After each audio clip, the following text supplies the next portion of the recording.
petit peu de retard, je vous présente aujourd'hui les lectures que j'ai faites au cours du mois de mars. C'était un plutôt bon mois de lecture, j'ai fait de très jolies découvertes, d'autres un petit peu moins chouettes, mais de toute façon, j'en ai bien profité.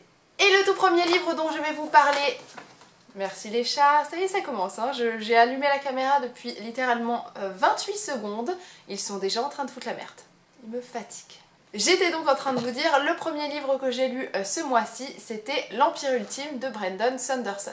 Il s'agit du premier tome d'une trilogie de fantasy adulte. C'est un livre assez culte, on m'en a toujours dit beaucoup de bien et je comprends désormais pourquoi. C'est aussi une bonne bricasse et surtout pour les personnes qui voudraient le lire en anglais, je ne le conseillerais pas forcément aux débutants, il y a du langage assez compliqué, il y a un système magique aussi à l'intérieur qui fait que ça complique aussi un peu le texte.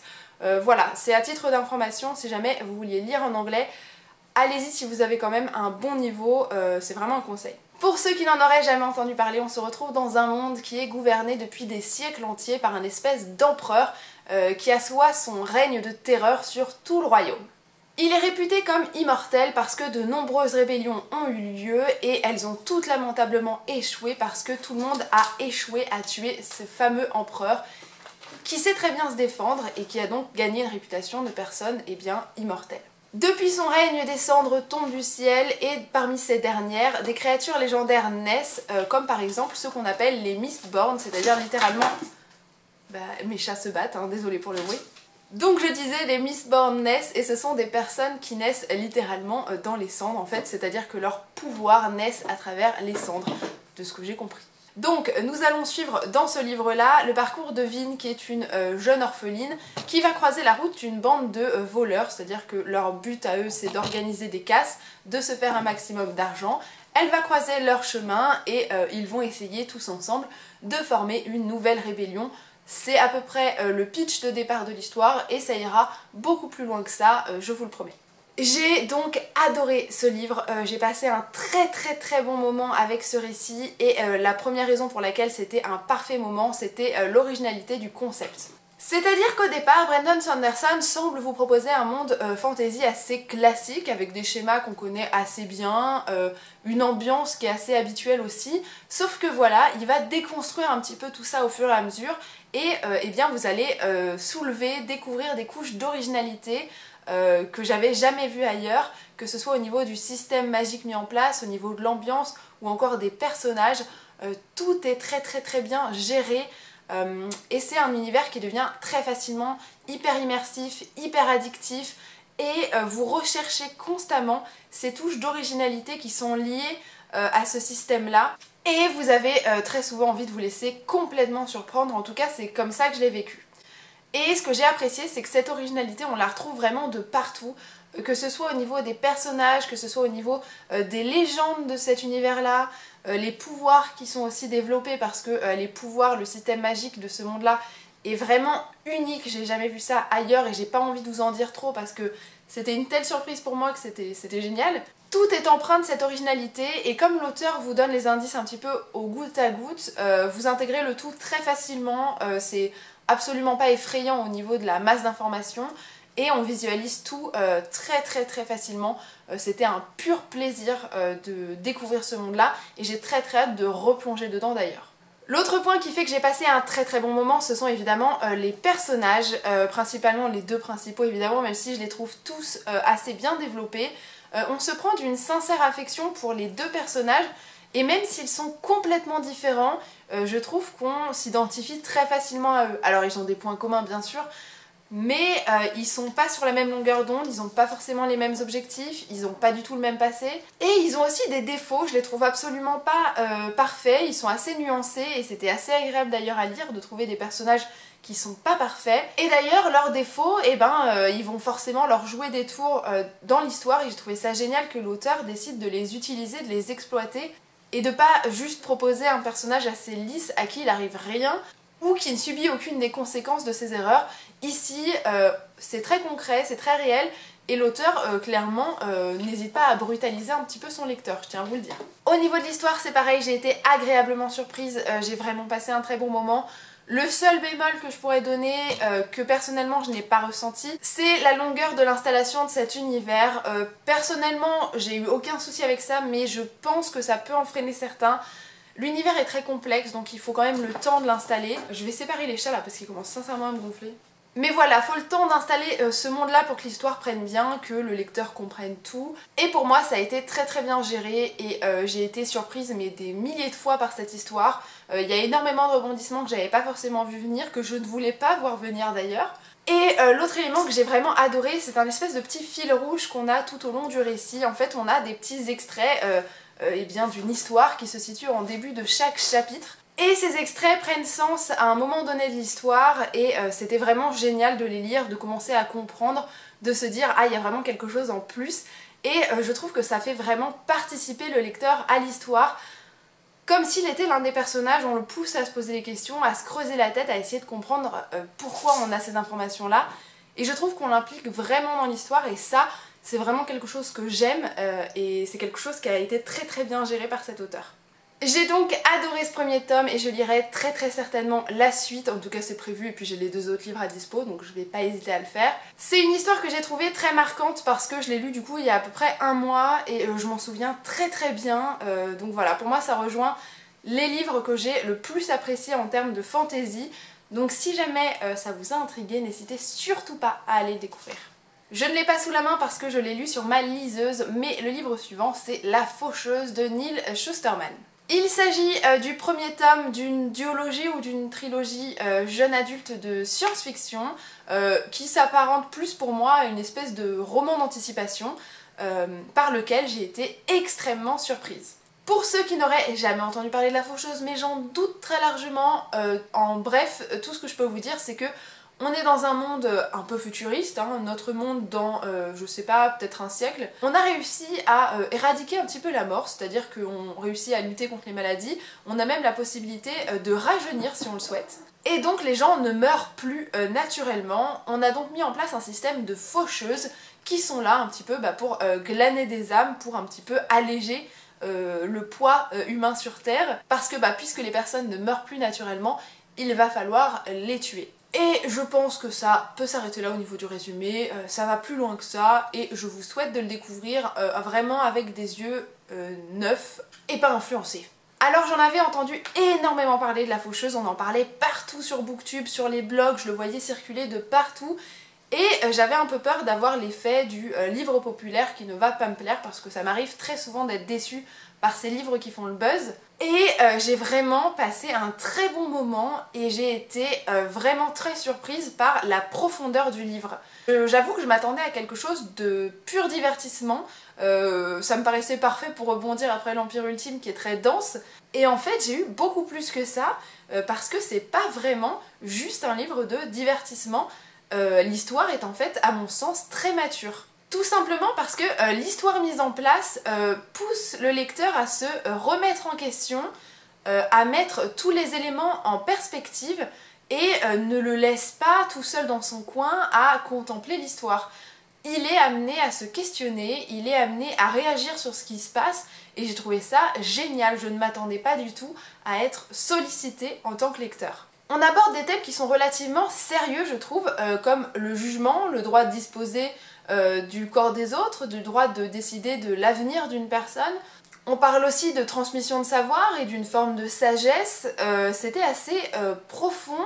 Et ça m'a d'ailleurs très largement évoqué Le Passeur de Lois Lowry, notamment dans certains des éléments qui sont abordés dans l'histoire, en particulier tout ce qui concerne la passation de savoir, la transmission d'une forme de sagesse et d'un univers un petit peu devenu aseptisé je dirais. Voilà, ces éléments-là m'ont très fortement rappelé ce livre-ci, qui à mon sens est aussi un livre très mature pour de la littérature jeune adulte, je vous recommande très très fort au passage. L'autre élément qui m'a aussi plu, et je pense qu'il découle tout à fait de la profondeur du texte, c'est la prise en charge du lecteur.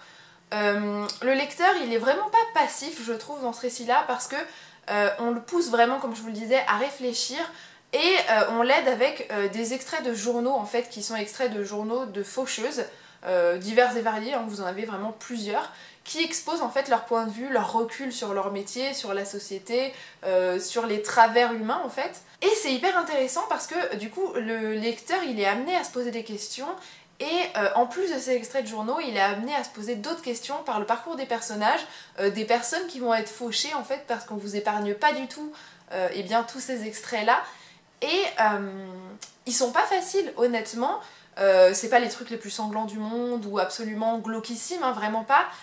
Mais on vous met dans une situation qui reste extrêmement humaine en fait. Et j'ai adoré trouver ce sentiment d'humanité là-dedans. Je m'attendais pas à la voir et j'ai eu autant de peine pour les personnes qui vont être fauchées, les personnes qui sont amenées à le faire. C'était une lecture que j'ai trouvée assez éprouvante par moments. Je me suis même identifiée à des victimes, quoi. C'était chaud, mais j'ai apprécié trouver ça. C'est pas souvent que j'ai ces sentiments-là. Le rythme est aussi extrêmement bien géré, je me suis pas ennuyée une seconde. Alors c'est pas un livre qui est très très long, je crois qu'il doit faire 300 pages maximum pour l'AVF. Mais c'est très très bien organisé, vous avez donc ces fameux extraits de journaux en début de chaque chapitre en fait, qui ponctuent un petit peu l'histoire et qui je pense remettent un petit peu en question parfois certains éléments de l'histoire. Vous avez aussi un truc que j'ai beaucoup aimé qui m'a assez surprise et que je recherchais presque, c'était des espèces d'éléments perturbateurs qui vont arriver dans l'histoire. Et on a un point de vue différent aussi quand leur tour arrive de prendre part dans l'histoire. Et je trouve que ça ponctuait très très bien l'histoire.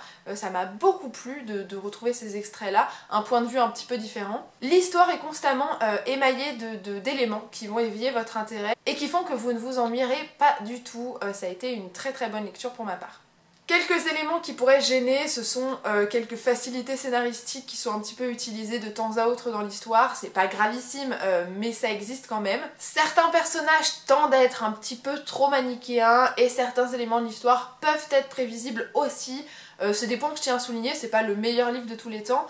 Mais pour moi, il était vraiment plus mature que ce à quoi je m'attendais et ça a été une très très bonne surprise. C'était donc une très bonne découverte et je lirai très très certainement la suite. Je pense que ce sera peut-être publié dans l'année prochaine aux États-Unis ou à la fin de l'année pour les États-Unis.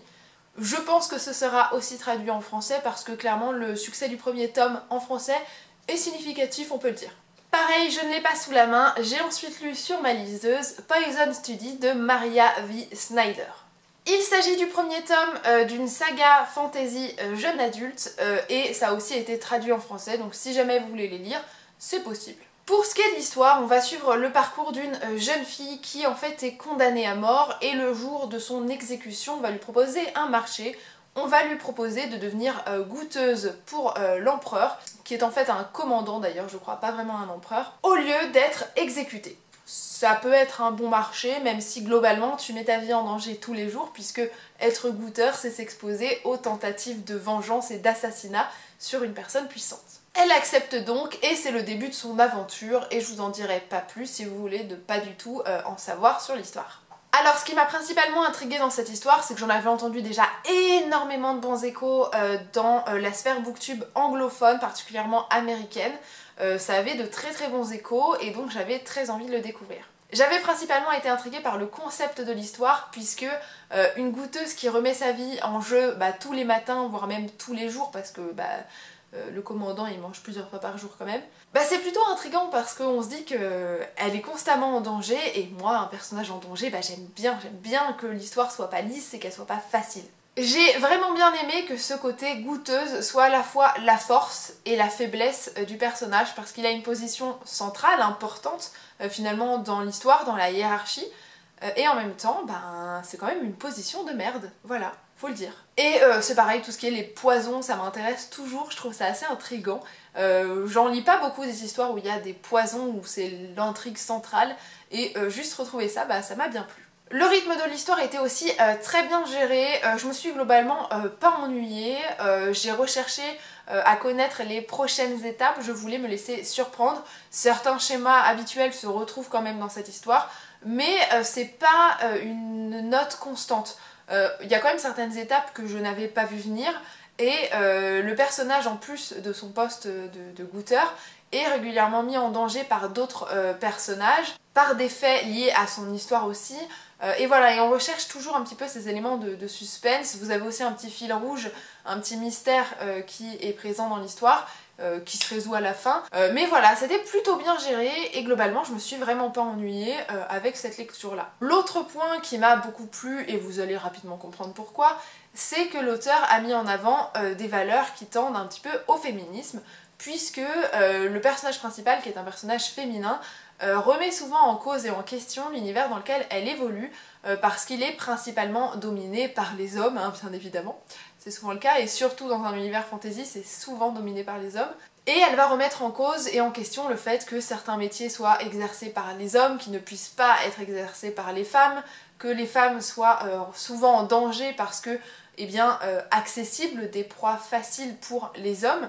Elle remet souvent en question ce statut hiérarchique qui est complètement biaisé et injuste, et je trouve que ça fait du bien de lire ce genre de discours dans un roman jeune adulte, parce que pour moi il n'est jamais assez tôt pour éveiller les consciences sur les inégalités hommes-femmes, les inégalités de considération, de place dans la société. Pour moi c'est très important et j'apprécie quand un personnage n'hésite pas à aborder ces thèmes-là, quand un auteur n'hésite pas en filigrane en fait à intégrer ces idées-là, parce que même si c'est pas l'idée principale du livre, pas du tout même, et c'est là, ça existe et ça fait du bien. Après, c'était pas un roman qui était parfait à mes yeux, il a quand même des défauts, notamment au niveau de l'évolution de certains personnages qui, je trouve, se trahissent un peu eux-mêmes à un moment donné de l'histoire, qui changent, je trouve, un peu trop de leur lignée de départ. Du coup, c'était pas très cohérent à mes yeux. Il y a aussi certains schémas habituels de romans jeunes adultes qu'on finit par retrouver dans l'histoire qui, pour moi, n'étaient absolument pas nécessaires pour faire avancer l'histoire, l'intrigue principale également. J'ai trouvé ça dommage. Voilà, j'ai pas passé un mauvais moment avec ce livre-là, c'était plutôt un bon divertissement, j'ai trouvé. Mais voilà, il a ses défauts, il est pas parfait. Je m'attendais en fait à mieux par rapport à tous les échos dithyrambiques que j'avais entendus dans les avis anglophones. C'était souvent très positif. Pour moi, ça l'a pas été à ce point-là et je pense que j'ai été déçue d'être déçue. Voilà. Malgré tout, je pense que je lirai les tomes 2 et 3. Je crois même qu'il y en a 4 ou 5, ou bien il y a 2 trilogies à coller l'une à l'autre, ça arrive souvent. Voilà, j'en sais pas plus, au pire, je renseignerai tout ça en barre d'infos. Et encore une fois sur ma liseuse, je l'ai bien amorti ce mois-ci, j'ai lu Inaccessible de, je crois que c'est Catherine McGee. J'ai fait peut-être une erreur sur son prénom, peut-être. C'est un livre dont j'avais aussi énormément entendu parler, j'avais même hésité à l'acheter quand j'étais à New York parce qu'il était sorti à ce moment-là, que je trouvais la couverture très jolie parce que vous avez cette fameuse tour un petit peu art déco et puis le côté or et doré, c'est très joli. J'étais très intriguée par ce livre-là, je ne l'avais pas acheté, j'avais préféré prendre Stealing Snow de Daniel Page qui en soi a été une déception absolue, donc j'aurais pu m'abstenir. Et on l'a aussi vu beaucoup circuler en France il y a quelques mois. Je me suis donc dit que j'allais le tenter et j'ai pas été très séduite. Si jamais vous ne connaissez pas l'histoire, en gros on est dans un univers plus ou moins proche et une société presque entière se déroule dans un immeuble. C'est-à-dire que si vous habitez tout en haut de l'immeuble, vous êtes très riche, limite vous dominez le monde. Et plus vous êtes bas, plus vous êtes pauvre et moins vous avez une place importante dans la hiérarchie sociétale, mondiale, tout ce que vous voulez. On y suit en fait une bande de jeunes adultes qui vivent là-dedans. La plupart sont issus de classes sociales élevées, assez riches. Et tout ce qu'on vous dit, c'est qu'au début de l'histoire, une personne se suicide, ou en tout cas semble se suicider, puisqu'elle tombe de tout en haut de la tour et s'écrase en bas. Hein, voilà. On ne sait donc pas qui c'est, pourquoi, comment, et tout le but de l'histoire c'est de découvrir tout ça. Alors autant vous le dire tout de suite, j'ai abandonné cette lecture, j'ai eu énormément de mal en fait à retrouver un schéma que j'ai trouvé limite copier-coller sur Gossip Girl. Personnellement j'ai lu tous les Gossip Girl à l'adolescence, c'était mon kiff, j'adorais Gossip Girl. Même si c'était clairement pas de la très bonne littérature, hein, autant le dire, c'est pas top, et puis même en tant que féministe c'est pas non plus les meilleurs thèmes qui sont abordés, j'ai envie de vous dire, mais voilà, ce livre m'a énormément rappelé Gossip Girl. Je trouve que les schémas sont exactement les mêmes. Vous commencez l'histoire avec une fille très belle, très populaire, parfaite et tout le tralala, mais évidemment elle a des fêlures hein, comme tout le monde. Voilà, pour moi c'était Serena, et on retrouve plus tard sa meilleure amie qui revient d'une espèce de centre de désintoxication, qui se compare systématiquement à sa meilleure amie parce qu'elle est plus belle, plus riche et tout ce que tu veux. Blair Waldorf, voilà. Et évidemment, elles sont toutes les deux amoureuses du même garçon, bah oui évidemment, Nate Archibald. Voilà, ça m'a saoulée, c'était exactement le même principe. Et voilà, et puis on vous présente au fur et à mesure des tas de personnages. Honnêtement, je pense que je les ai même pas tous vus parce que limite un chapitre était consacré à une nouvelle présentation de personnages, un peu comme dans Gossip Girl hein, d'ailleurs. Et c'était gonflant en fait parce qu'il y en avait trop et ça ressemblait énormément à Gossip Girl. Pour moi c'était un Gossip Girl futuriste en fait. Du coup j'en voyais pas trop le bout, j'en voyais pas trop le but, c'était long à s'installer et je crois que j'avais pas envie de retrouver ce genre de littérature. Parce que je pense que c'est plus fait pour moi ou en tout cas c'est plus quelque chose qui me plaît ou qui m'attire. Donc voilà, donc personnellement je l'ai arrêté.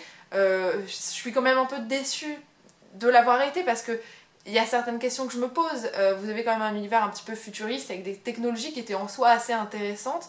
On vous parle de certaines personnes qui ont un petit peu hacké certaines technologies. Donc ça pouvait déboucher sur un complot technologique assez intéressant. Je ne sais pas jusqu'où ça ira, peut-être que je reprendrai le récit plus tard, honnêtement j'en doute, mais voilà, je passe peut-être à côté d'une intrigue plus profonde, mais l'introduction et le début de l'histoire étaient pour moi trop longs et trop connus, classiques et clichés. Voilà, je suis un petit peu dure avec ce livre-là, je l'ai pas terminé, donc bah voilà, peut-être que je me trompe, mais ça m'a pas fait une bonne impression pour le début. N'hésitez pas à me dire si vous l'avez aimé et pourquoi, peut-être que je me replongerai dedans, on ne sait jamais. J'ai aussi lu d'autres livres au cours de ce mois-ci, je vous les présenterai juste dans des vidéos dédiées, car je les mets de côté pour vous préparer une petite vidéo que j'ai très hâte de filmer. J'espère que vous avez aussi passé un très bon mois de lecture, n'hésitez pas à me dire les lectures que vous avez faites ou si je vous ai donné envie de découvrir les miennes. Je m'excuse par ailleurs pour mon retard monumental dans la réponse à vos commentaires. J'ai pris un retard de fou et limite plus ça s'accumule, plus j'ai peur d'y répondre. Voilà, donc je vais essayer de me rattraper et je m'excuse parce que j'adore discuter avec vous et je prends plaisir à lire chacun des messages et je m'en veux de pas y répondre en temps et en heure. En attendant, je vous fais d'énormes bisous, je vous dis à très bientôt. Salut! Il fait chaud, j'ai chaud.